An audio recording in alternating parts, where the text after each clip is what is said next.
Okay, good morning students. Exercise 6.2 class 9th का जो solution कर रहे हैं उसमें एक्सरसाइज 6.2 का क्वेश्चन नंबर 2 देखिए। अपना चैप्टर 6 चल रहा है जो लाइंस और एंगल वाला है, उसमें अपन देख रहे हैं। क्वेश्चन नंबर 2 दिया है, फिगर 6.29 दिया हुआ है।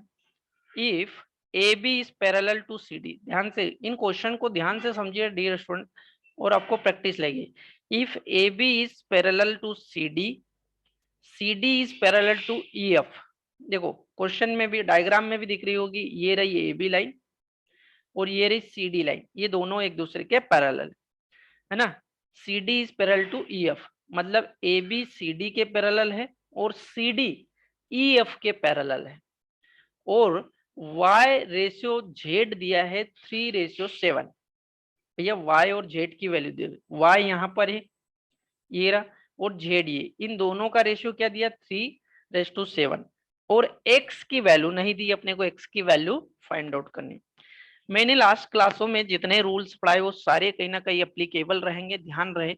एक एक चीज करते हैं। सबसे पहले इन क्वेश्चंस में लिखिए कि गिवन क्या है ना। इनको स्टेप बाय स्टेप करोगे, एक एक चीज जैसा मैं सिखा रहा हूँ वैसे करते चलोगे तो ये क्वेश्चन आसान लगेंगे। A B parallel C D दिया हुआ है, ठीक है, A B parallel C D. Second चीज क्या दी है कि भैया सी डी भी पैरेलल है किसके, ई एफ के। एक चीज तो ये दी है ना।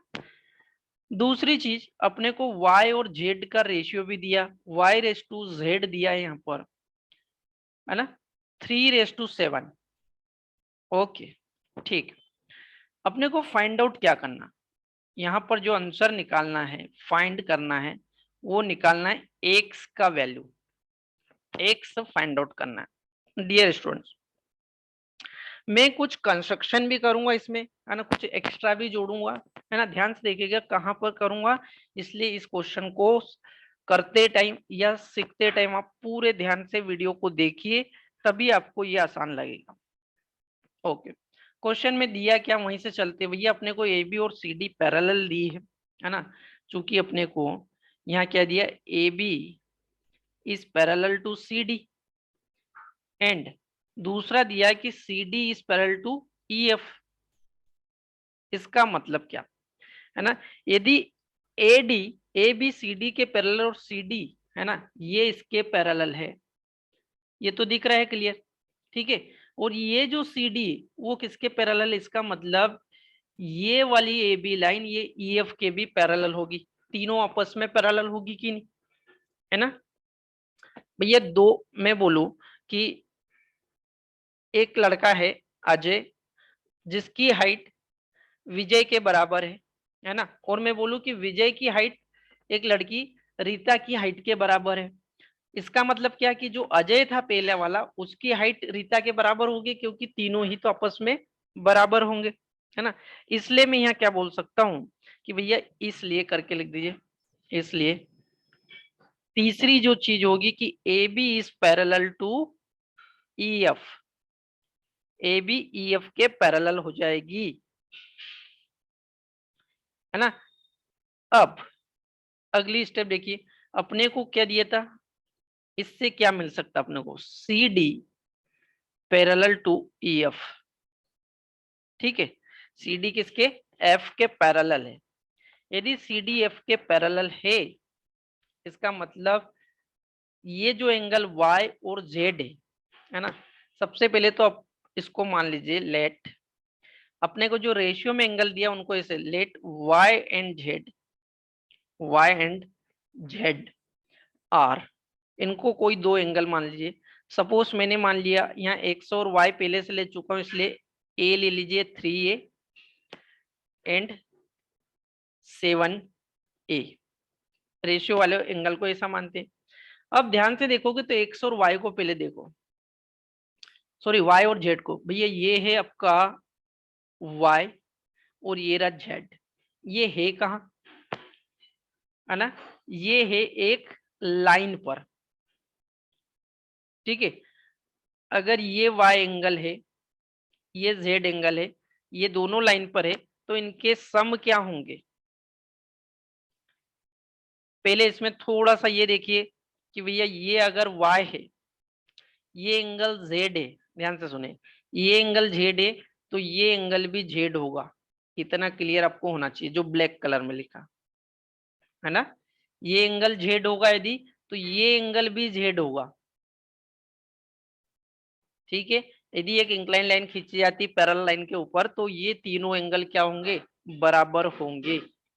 यदि ऐसा हो जाता है तो सीडी लाइन पे देखिए, सीडी लाइन पर देखिए ऊपर की तरफ वाई और जेड है,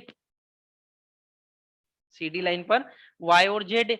इसका मतलब क्या, यदि सीडी लाइन पर वाई और जेड है, इसका मतलब ये कि इस पर बनने वाले एंगल जो दोनों है उनका समेशन 180 के बराबर होना चाहिए। मतलब कौन कौन बन रहा, 3a plus 7a, 3a plus 7a equal to क्या होगा, 180 डिग्री, इक्वल टू 180 डिग्री के बराबर होगा। किसके बराबर होगा, 180 डिग्री के इक्वल होगा, ठीक है। अब 3a और 7a को जोड़ दीजिए, कितना, 10a इक्वल टू 180 डिग्री। तो यहां से a की वैल्यू क्या जाएगी, a की वैल्यू आ जाएगी 18 डिग्री। ये तो अपन ने माना था a की वैल्यू कितनी आ गई, 18 डिग्री, a की वैल्यू 18 डिग्री। अब अपने को निकालने को क्या बोला था उसने, निकालने को बोला था x की वैल्यू, x का है का ये रहा,